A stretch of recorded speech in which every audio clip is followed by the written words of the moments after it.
Hi, everybody. Welcome to Stamping with Melva. My name's Melva Peters, and I'm an independent Stampin' Up! Demonstrator in British Columbia, Canada. And you can find me online at stampingwithmelva.com.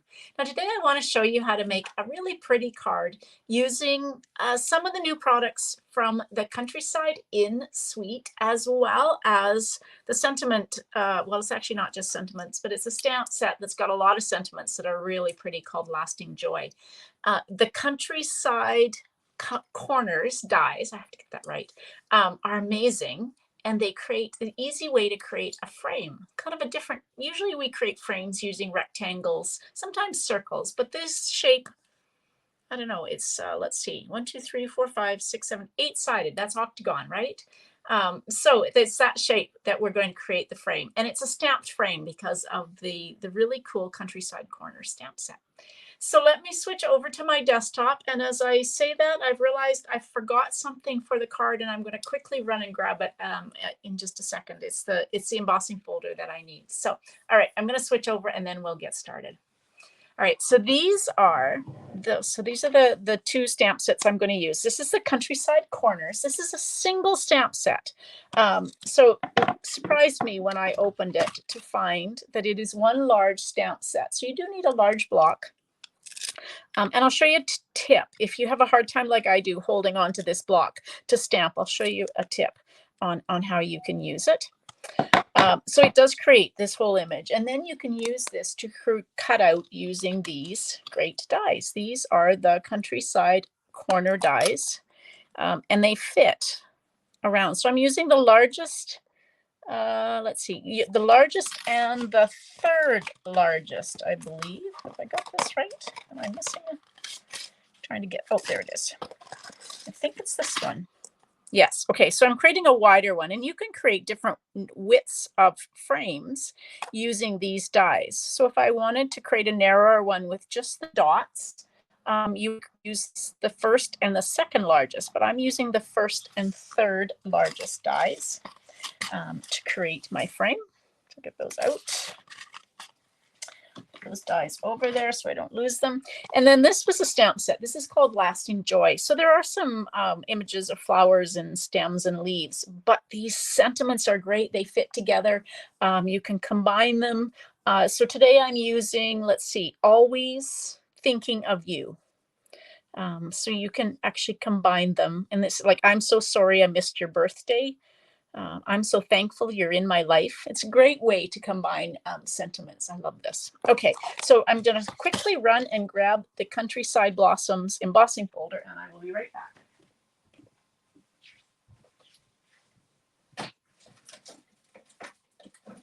There we go. I always seem to forget something when I do these videos. So this is, and I'm not sure you're going to be able to see this, but it's really pretty. It goes with the Countryside In suite and just really makes a lovely, kind of very subtle image on the card. Okay, so here's my supplies. I'm using the blues because, of course, if you look at this Countryside In suite in the catalog, the designer series paper is all in the different shades of blue. So I'm using boho blue, and I've got a piece that is 4 1/4 by 11, and I've scored it at 5 1/2. So I'm just going to fold it, this is always, fold into the mountain or the raised line and give it a good burnish with your bone folder. Now I want to emboss the entire front using the embossing folder. Now the downside of this, and hopefully nobody will actually notice this, is I was going to say the tulips are upside down, but they're actually not, which is great. Stampin' Up! Thought of that, because the only way to get this into the embossing folder is to put it this way. And this is the front of my card. So let me just grab. So you do need the large, your regular size Stampin' Cut and Emboss machine. Now this is not a 3D embossing folder. So you just use your main platform, so number 1 and then 2 of the cutting plates. You don't use platform number 2 or I think it's platform number 4, which is the one you use for the the 3D embossing folders. This is not a 3D embossing folder. Okay, so I don't need that anymore. So I've just lined that up with the top of my card. See that pretty subtle design? If you wanted to, you could take a blending brush. I'm just going to reburnish my... You could take a blending brush and add a little bit of color to this, you know, just to add a little bit more depth, but it's mostly going to be covered over by my frame.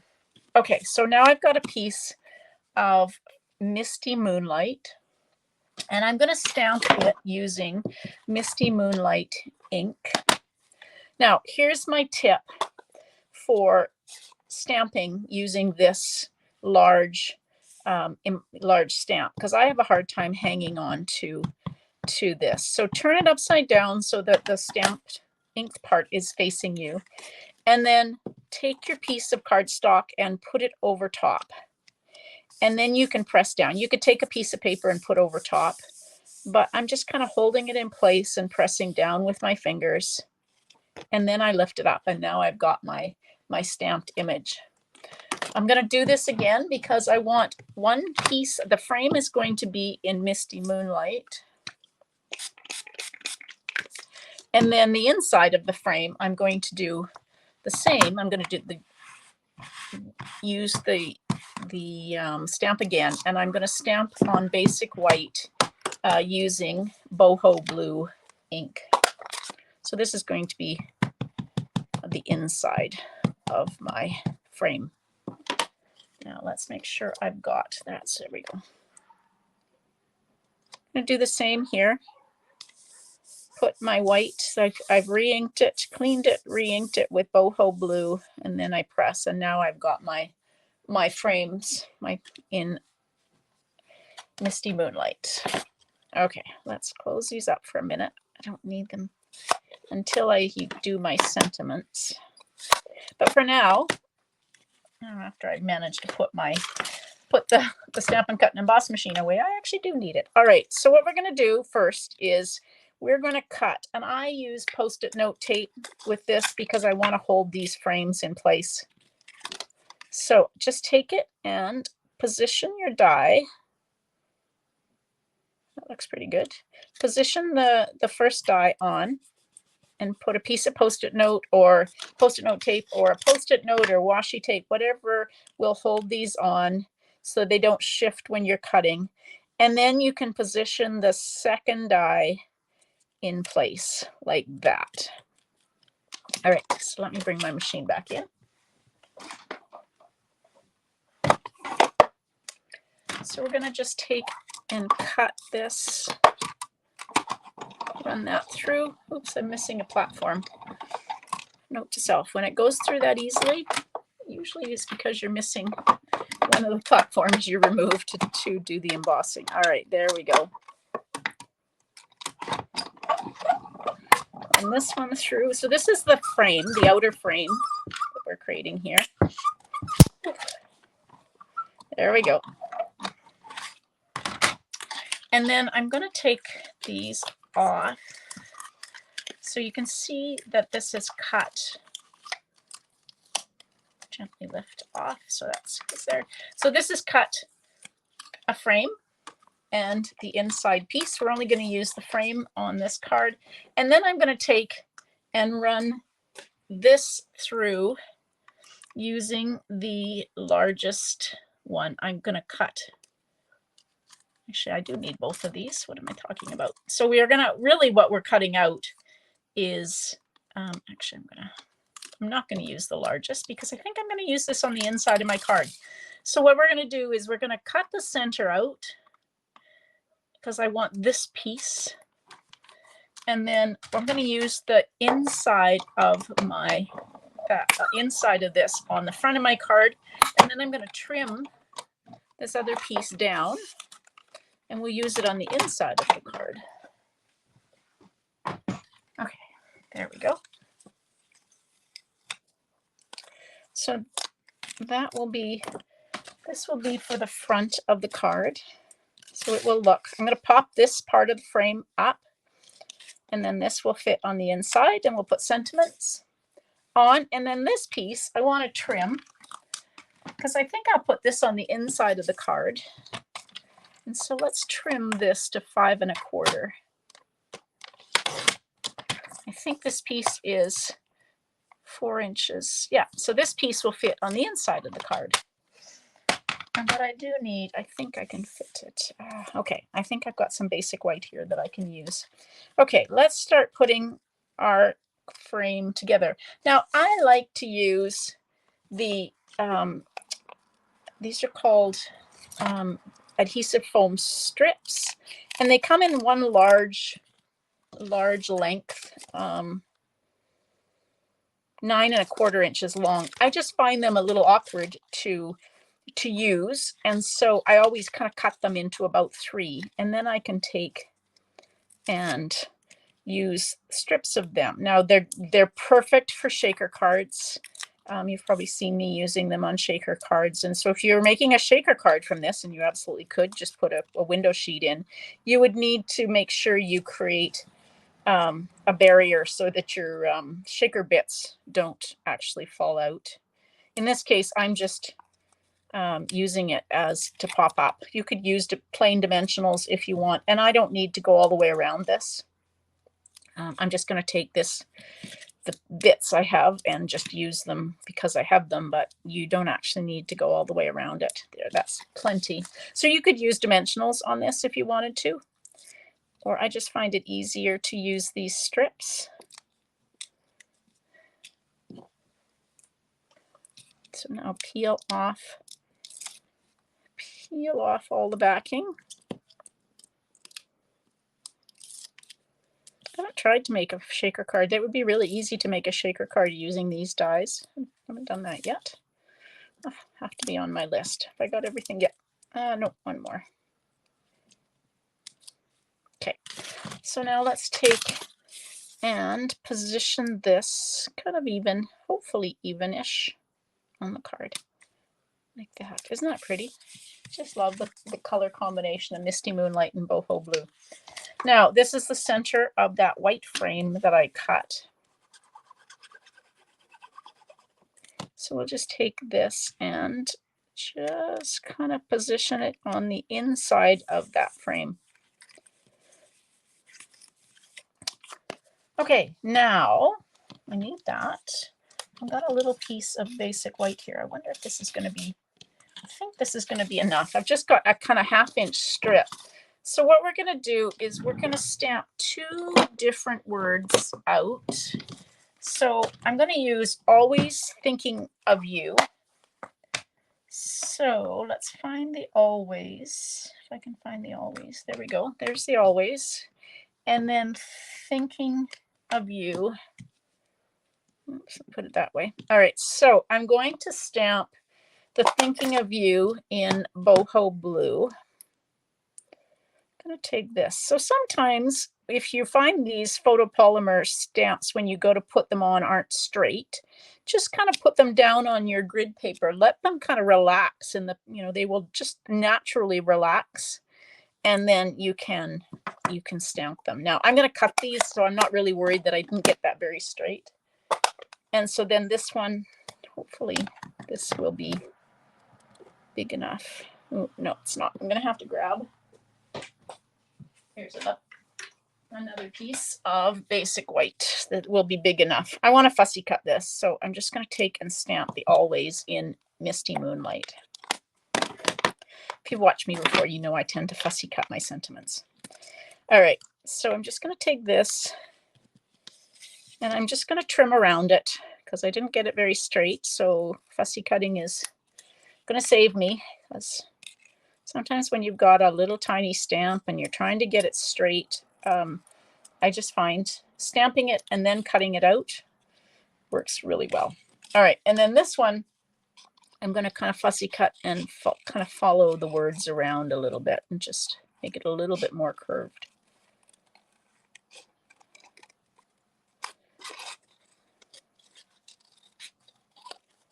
Around we go. Let's see. There we go. Okay. So now we can take, and we're going to use dimensionals on this as well. So I'm going to use another strip of the adhesive foam strips. Now I'm not going to put this all the way across because I want to overlap. So I'm going to leave, half an inch or so at the, oops, the wrong edge. Let's do it the right edge. So I want to position this so part of it is on the frame. And of course see if I can get this off. I might have to restamp my sentiment. Okay, we're going to restamp the sentiment. Never fails. Let's do that. Okay, so that was in boho blue. And then we'll put the foam on the right way. Luckily, I have this extra piece. There we go. Thinking of you. And again, we'll just take and cut like that.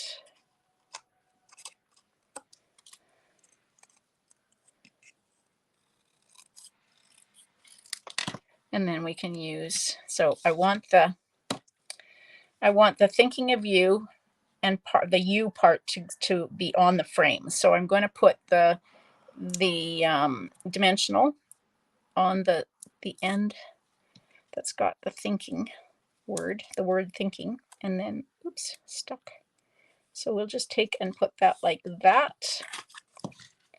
Trim that a little bit. And then the always I'm going to adhere on here. So I want to pop this up. And I don't need a full piece of this. So I kind of like these adhesive foam strips because you can cut them to the length that you want and trim them fairly easily. There we go.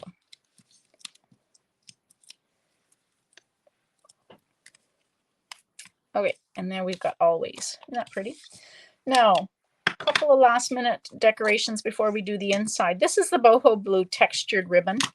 So I'm just going to take and cut a piece that, it's maybe 2 inches, folded in half. So I've got it cut on the diagonal. And then we're going to take and just put a glue dot, if I can find, there we go, glue dot. And then this can just take and tuck under this corner of the card, and you can trim this as much as you want. Okay, now the last thing we want on the front of the card are some of these pretty boho blue in color dots. So let's just take and got one. They've cut 3 sizes, so I tend to do the large and the small together, and then the medium. Okay, the last thing for the inside of the card, because I always like to decorate the inside of the card. So why waste this frame that you've got stamped? So let's just take and use this frame as the inside of our card. Always want to finish the inside of your card some way. Put a sentiment in it, put some designer series paper in it, stamp an image. But this is a good way to use that frame that we cut. And now we have a pretty frame on the inside of our card as well as on the outside of our card. All right, I really like how that turned out. I love the blues. They're just so pretty. This color combination of Misty Moonlight and boho blue is so pretty. And the Countryside Inn is such a pretty suite. So there you go. There's an easy way to create a frame in a bit of a different shape than we typically do, using the Countryside Corner dies and then the Countryside Inn, I think that's what it is. No, Countryside Corner stamp set, and then the Lasting Joy stamp set. If you have any questions as you're watching this video, just leave a comment underneath the video, or you can find your way over to my blog using the link that's under the video, and it will have all of the written instructions, measurements, and supply lists for this card. So you can leave a comment on my blog if you're not sure of anything. Don't forget to hit that subscribe button if you're coming in and watching this through YouTube so you get notified when I go live. You can also, if you find your way over to my blog, you can subscribe to my newsletter and get all of the updates from Stampin' Up! And from my events and other things going on. All right, everybody, thanks so much for joining me today. Hope you enjoyed this card, and I hope you have a great day. Happy stamping. Bye.